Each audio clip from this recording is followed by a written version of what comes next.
prioritize me over your mother. Come to the family gathering right now." His angry voice echoed well in the silent funeral home. Everyone looked at me as if surprised.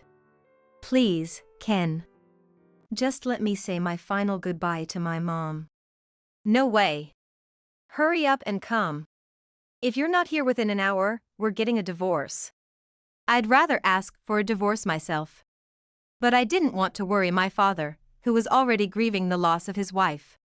"You hear me? You have 1 hour." "Wait a minute." The phone call abruptly ended. As I was pondering what to do next, my father asked, "What was that all about?" His body was trembling. "Have you always been treated like that?" "Well, yes. Dad always acts all high and mighty with Mom," Julie said on my behalf to my father. Hearing this, my father's expression went from angry to dead serious. "I see. Then, I'll do as you wish," he said in a cold voice. I am sorry, Ingram. A 48-year-old housewife. Currently, I live with my husband, Ken. I met Ken during our student days. "Hey! I really like you, sorry. Will you go out with me?" He confessed to me when we were high school classmates, and we started dating. We continued our relationship through college and decided to get married when we were about to go from students to working adults. "I'll cherish you for a lifetime. So, please be my wife." That was his proposal. Subsequently, he pleaded with me to not seek employment and to instead stay home. Luckily, I love all household chores, and since I don't have any particular hobbies, I don't spend much money. Ken always seemed satisfied with me. "Sorry, you're truly the ideal wife," he would say, and that alone made me quite happy. Soon after, I found myself pregnant with my daughter, Julie. Naturally, Ken, my parents, and my in-laws were thrilled. "Mom, I'll help too." Julie grew up to be a kind girl, always following me around, offering her help. Her kindness wasn't just limited to me, she would extend it to others outside our home. If she saw someone in trouble, she'd proactively offer her assistance. She had a strong sense of justice too, directly confronting bullies and coming home covered in mud. "You really were a tomboy. I kind of remember. Sorry for the trouble back then." My proud daughter grew up and left home when she got married.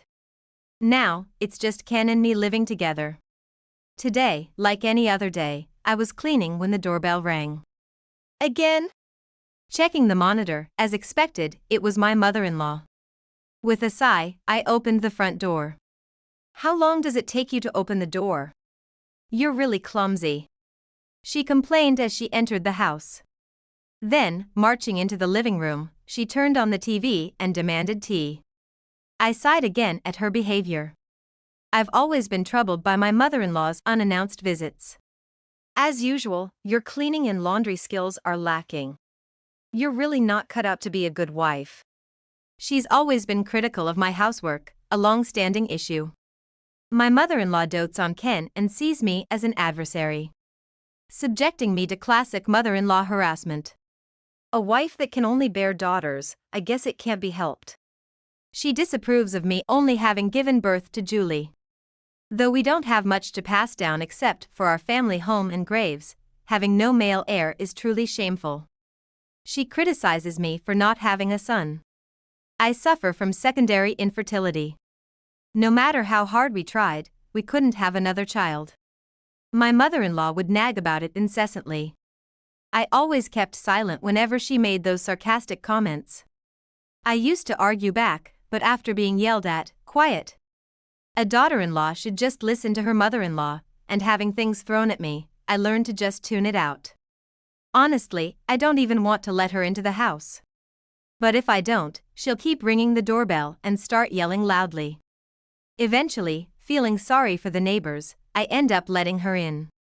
"You're married into this family. What we say goes," she would say, and then stay for hours before leaving. And when she finally left, I'd breathe a sigh of relief, only to meet the gaze of a neighbor peeking out from their door. "That was your mother-in-law, right? Everything okay?" "Oh, yes, fine. Sorry for the noise. The neighbor would reassure me, it's okay. Don't worry about it. My kind neighbors sometimes listen to my complaints or even visit on purpose when my mother-in-law is around.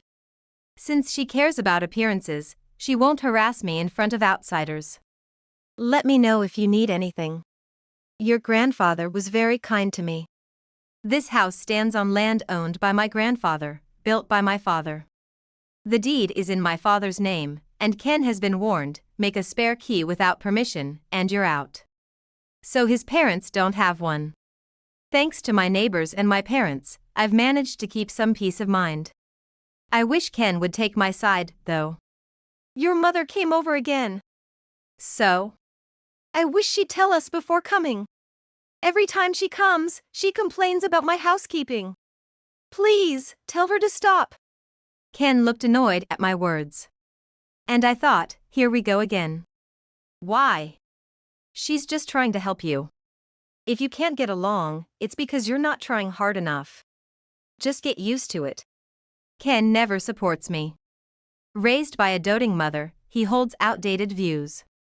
Husband and his family always come first. He firmly believes housework and childcare are not his responsibilities. Embodying a patriarchal mindset. Anyway, it's all your fault. Don't drag me into your mother-in-law issues, he says, barely listening to me. Watching Ken storm back into the room, I sighed once again. It's been a while, Mom. Can I come over to the house soon? One day, I got a call from Julie. To her question, I responded, of course. Then, Julie came over the next day.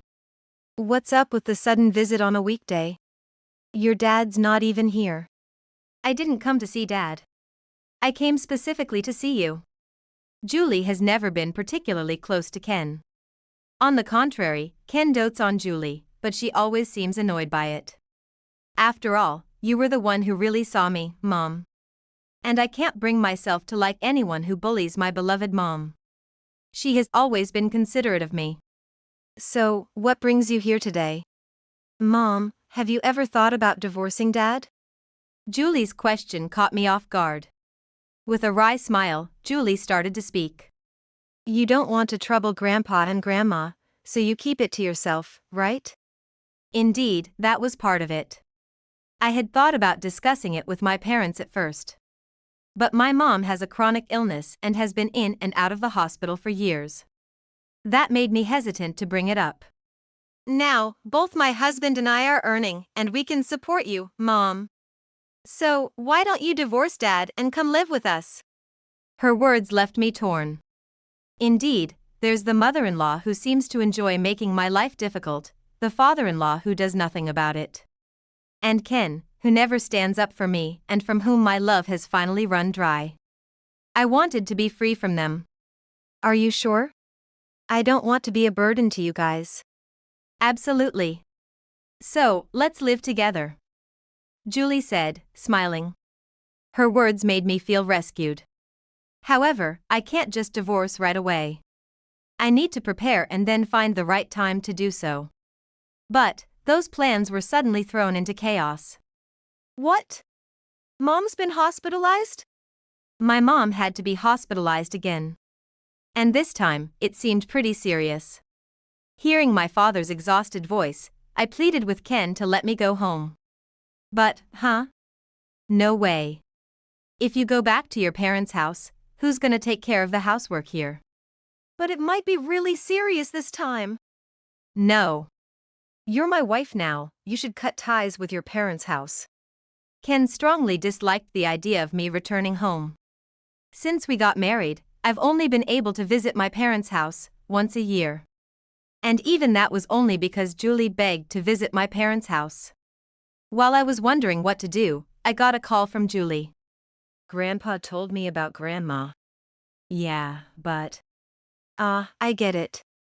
Let me talk to your dad. It seemed she understood everything without me having to say much. I obediently handed the smartphone to Ken. At first, Ken looked skeptical, but when he realized it was Julie on the line, he took the smartphone with a smile. It's Julie's request. Guess I have no choice but to allow it.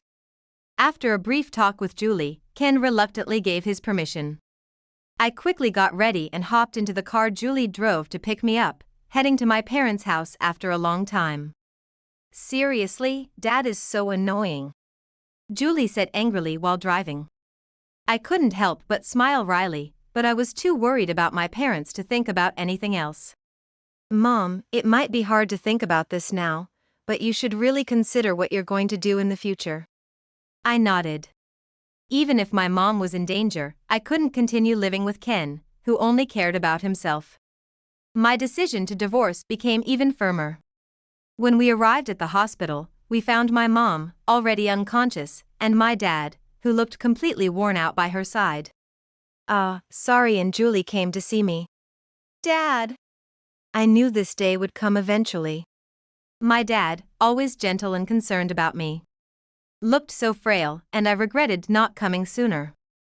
I'm going to stay here for a while. I'll be with Dad. I took some time off work too. I'll do whatever I can to help. Thank you both. We spent our days caring for Mom and supporting Dad. Caring meant just talking to her, as she was unconscious. So, my main task was supporting Dad. And when the inevitable seemed close. How long are you going to stay at your parents'? Ken messaged me. Checking my notifications, I saw messages from him and others. Apparently, my mother-in-law had been taking care of the housework in my absence. Among them was a message, there's a family gathering coming up. You need to come back. Seeing this, I replied, Mom is in critical condition, I can't come. Then, Ken called. Are you kidding me? Not only are you neglecting your duties as a wife, but now you're also refusing to attend a family gathering? I'm not joking. Besides, what's this gathering about? It turns out, a relative I've never met is getting married. They wanted to celebrate. But I couldn't leave my parents for someone I don't even know. I can't. I want to be with my parents. No. This is an order from your husband. Ken hung up. I sighed deeply. Mom! Grandma has. Julie came running in. That day, my mom passed away. Soon after, arrangements for her funeral began. Though she had a chronic illness, my mom was kind and knowledgeable. It seemed she was loved by many, as not just relatives but various people showed up. Dad didn't come, huh? Yeah, that's right. I had informed Ken about the funeral. However, he didn't show up. As the funeral solemnly proceeded, a call from Ken came through on my phone. Normally, I would have stepped away to take it, but seeing who it was from took my breath away. Ken had gone out of his way to call. While I was pondering what to do, Julie, who must have had an idea, said, just put it on speaker and answer. Hearing her, I somewhat understood Julie's plan. She probably wanted to expose Ken's misdeeds to everyone present. So, deliberately, I put the phone on speaker and answered. I'm in the middle of a funeral right now. What are you doing? All the other relatives are gathered here. I was suddenly yelled at and fell silent. Those around me looked at me, wondering what was going on, but when I put my finger to my lips, asking for silence, they seemed to understand, and the room fell quiet. Today is a gathering of relatives. Hurry up and come help your mother. Don't be unreasonable. It's my mom's funeral. Prioritize me over your mother. Come to the family gathering right now. His angry voice echoed well in the quiet funeral hall. Everyone's faces showed their irritation at Ken's outrageous statements. Please, Ken. Just let me say my last goodbye to my mother. No. Come now. If you're not here within an hour, I'll divorce you. I would rather ask for a divorce myself. But I didn't want to cause any more worry for my dad, who was already grieving the loss of his wife. You hear me? You have 1 hour. Wait a minute. The call abruptly ended. As I was pondering what to do next, my father approached and asked, what was that all about? His body was trembling. Is this how you've been treated all along? Well, yes, Dad always acts superior to Mom. Julie spoke up for me. Hearing this, Dad's expression turned from anger to a stern look. I see. Then, let's do as you wish, he said in a cold voice. An hour later, my relatives and I, still in our morning clothes, visited Ken's family home. When I rang the doorbell, "You're late, huh?" my mother-in-law, with an angry look, appeared. But upon seeing everyone behind me, she stiffened in shock. Ignoring her, we entered the house. As we moved towards the noise, we saw men laughing coarsely, possibly over drinks. The women, on the other hand, were surprised by our appearance and silently made way for us. Sorry for the wait. Late, huh? Ken froze when he heard my voice, his expression mirroring his mother's. The relatives, who had been enjoying themselves, were shocked by the sight of a group in morning clothes. What's with those outfits? And why are Dad and the others here? You insisted I come right away, even though it was my mother's funeral. So, here we are. Since it seems I should prioritize my son-in-law over my wife's funeral, we all came. We told Ken, smiling. But none of us had smiling eyes. Realizing this, Ken started to look away, mumbling excuses. Now, would you mind telling me why you called my daughter away? What right did you have to rob her of the precious moments to say goodbye to her beloved mother? Dad was smiling, but the pressure was palpable. To that, Ken stammered, "Well, sorry is my wife, so being a wife means you can do whatever you want? Pushing all the housework and childcare onto her, ignoring the harassment from your own mother, and not allowing her to visit her family home. Is that what you call being a wife?" Ken tried to say something, but Dad quickly countered him. Then, Ken fell silent. That's when Dad yelled, "What do you think my precious daughter is?" Startled, Ken froze up. Hey, stop! You're scaring Ken! My mother-in-law rushed in. Dad gave her a cold look as she glared back at him. It's only natural for a wife to obey her new family. What era are you living in? Human rights are defined by law. Do you realize your statement goes against the law? Dad didn't hesitate to argue back, clearly angered by the situation. Seeing Dad angry was a rare sight, and part of me was pleased. Still, I kept my composure and glared at Ken. If that's the case, I wouldn't be able to come back home either. Julie stood by Dad and said, You sometimes tell me to come back home, but Mom can't return to her family home? How does that work? Well, shouldn't you have been at Grandma's funeral too? Instead, you're here drinking. I've always disliked that about you. Julie's words left Ken looking shocked. He probably never imagined his daughter would dislike him. Following Julie's lead, my relatives started calling out the absurdity and worst family. And about half of Ken's relatives also started looking at his family disdainfully. Julie dislikes me. Ken, pull yourself together. But it seemed Ken and his family were too panicked to respond. Seeing their panic, we left Ken's family home. After successfully sending off Mom, I returned to that house one more time to pack my things. Are you really okay with staying with me? Of course. I've decided to divorce Ken and return to my family home. I plan to live quietly there with my father. Sorry. As I was packing up most of my belongings, Ken barged in, followed by his mother. His father was nowhere to be seen, typically avoiding such confrontations. Perfect timing. Receive this, I said, presenting Ken with the filled-out divorce papers. Seeing them, Ken turned pale and prostrated himself before me. I need you, sorry. Please, reconsider. No, I no longer have any love for you. Wait, sorry.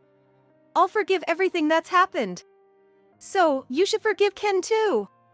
My mother-in-law's words snapped something inside me. Who's forgiving whom? What? I don't have anything to be forgiven for, I yelled, causing my mother-in-law to flinch. Ignoring her, I vented all the frustrations I had been holding back. Despite repeatedly asking for advance notice, they always showed up unannounced, which I hated. I was always criticized for my housework. Whenever I went to their house, I was treated like a maid, never given a moment's rest. I unleashed all my pent-up grievances on Ken and his mother. And why should I be the one asking for forgiveness? If anything, it's you who should be asking for forgiveness. Shouldn't you be saying, "I'm sorry for sitting in your house for hours without an appointment, complaining about everything, and treating you like a housekeeper?" My mother-in-law is silent at my words. Well, I guess it can't be helped because my father is glaring at me with that smile on his face next to me. Ken, I cannot leave my precious daughter with you. Get out of this house. Huh? This house is in my name. So, it looks like you're the one who needs to leave. Ken, perhaps having forgotten, turned pale. Then, my father said, "Now get out," and chased Ken and his mother away. Wait. Sorry. Please reconsider. Hold on a second. Just take the divorce papers with you before you go. My stopping him made Ken look hopeful. But his hope quickly faded with my next words. And finally, he gave up. He received the divorce papers. I'm glad the divorce went through smoothly. Yeah, truly. As my father and I shared a laugh, outside began to get noisy. We peeked out the window to see what was happening. Damn it, Dad. Why'd you leave us?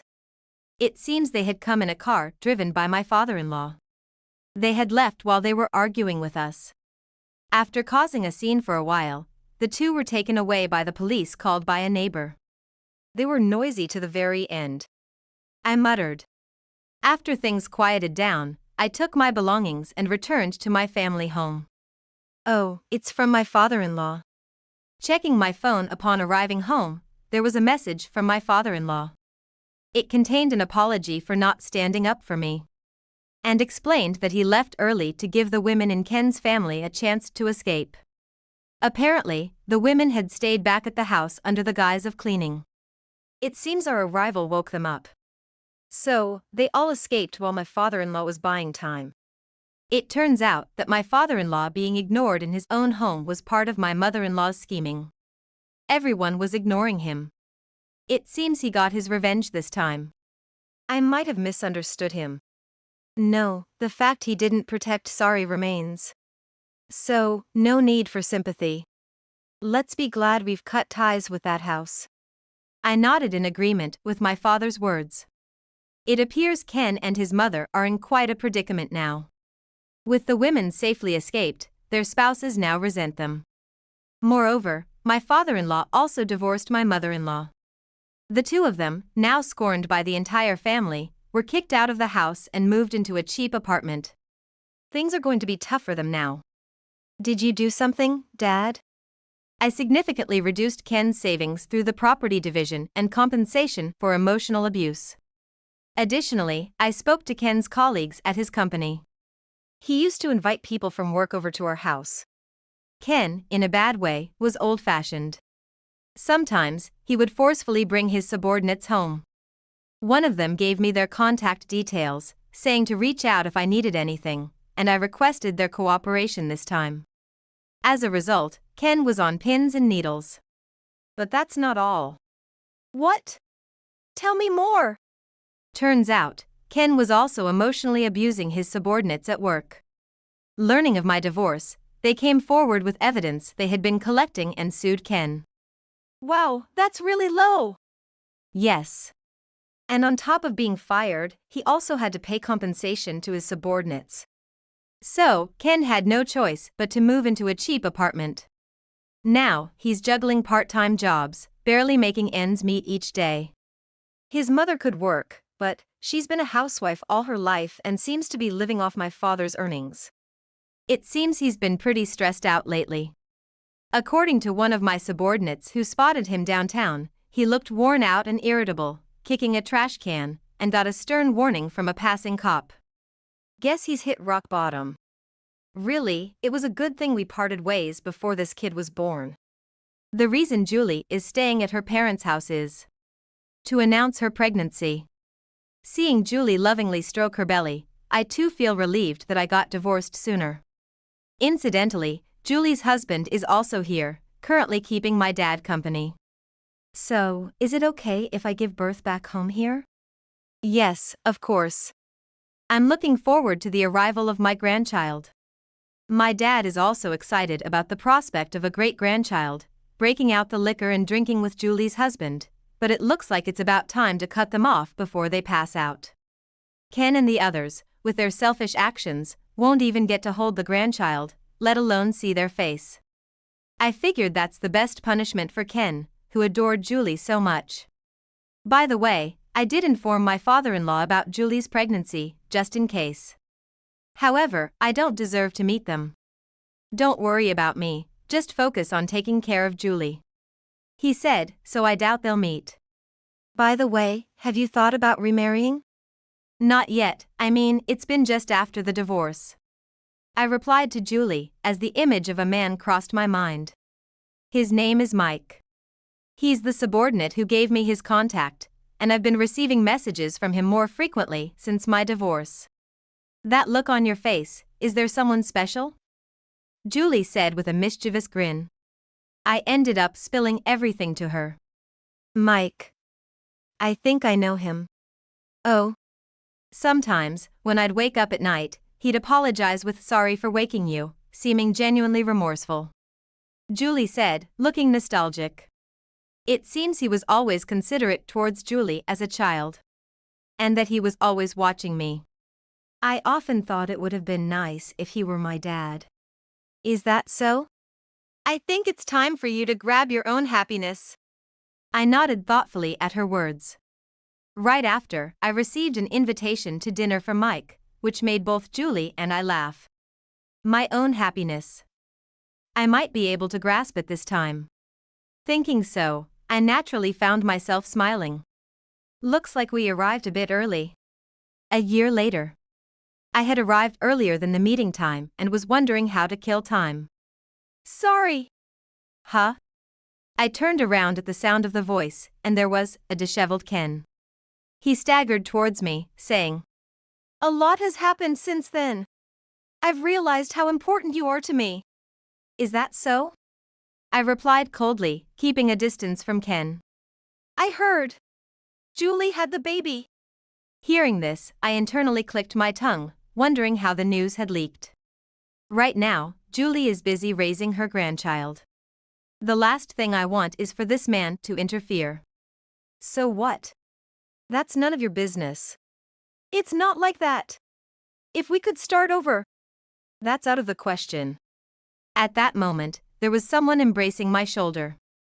Turning my gaze, I saw Mike glaring at Ken. You are... Mike? My subordinate? Not anymore. I'm your former subordinate, and I'm seriously dating Sorry. At those words, Ken's face fell into despair. A year ago, after accepting his dinner invitation, we met alone. He confessed that he had been in love with me at first sight and had harbored unrequited feelings for a long time, leading us to start dating. No way! This time, I'll make Sorry happy, and I'll cherish Julie's child as my own grandchild.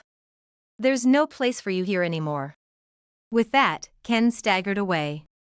I doubt he'll ever appear before me again. So, Sorry. Yes? Would you marry me? Mike said a bit sheepishly. I nodded, a bit embarrassed myself. And so, we got engaged. Wow! Congratulations! I'm really happy for you. It's always been mine and my wife's wish for Sorry to find happiness. My father and Julie blessed our union when I promptly reported back home. I thanked them, feeling a bit shy. Are you going to have a wedding? No, we're both not young anymore. Besides, Julie can't join with the baby, and it would be hard for you, right, Dad? My words made them look disappointed. But I smiled softly.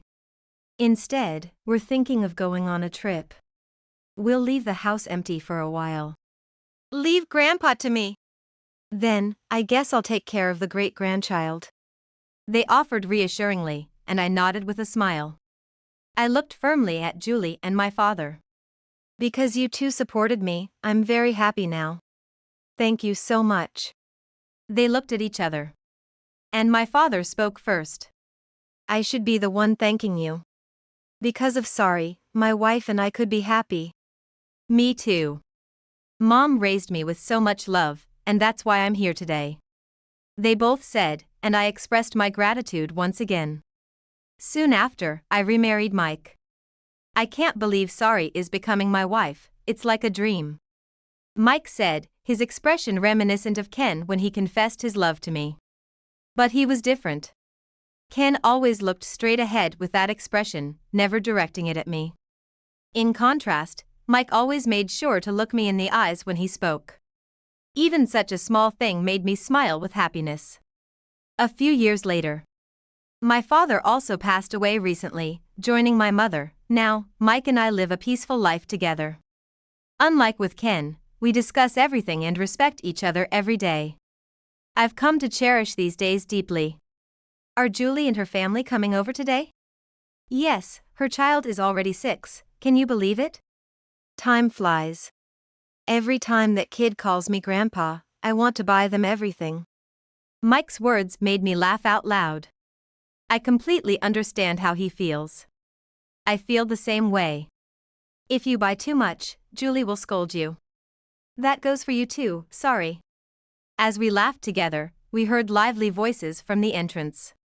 With smiles, we went to greet them. Mom, Dad, we're home, Julie said, beaming with joy. Right after, our 6-year-old grandchild jumped at Mike, almost knocking him over. You're such a tomboy. She's your daughter, no helping it. Julie made a disgruntled noise at my words. But when I burst into laughter, everyone else joined in. I want to keep these smiles forever. I deeply wished for it.